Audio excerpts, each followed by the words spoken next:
In this video, I'll show you how to reset the control menu on your iPhone on iOS 18. As you know, iOS 18 has a new redesign of the control menu.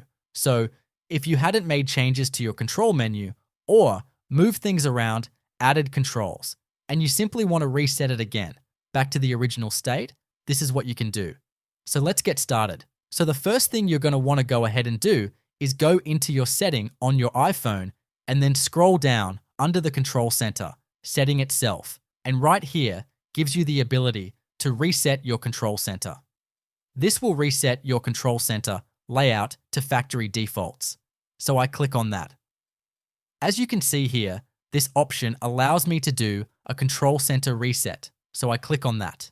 And then if I pull down the control center, as you can see here, it went back to the factory default. So that's how I reset it. Now this feature, right now that you're seeing, it's part of iOS 18.1. So if you have 18.0, which is the public version, the 18.1 hasn't come out right now as the time of recording. It's going to come out in a couple weeks. This is the beta version that we're testing and showing it on. Exact same method will apply when iOS 18.1 comes out on the official version. So if you haven't gotten that yet, don't worry. It will be there on your iPhone. If this tutorial was helpful, please let me know in the comments below this video. And for more helpful tutorials, you can check the links in the description.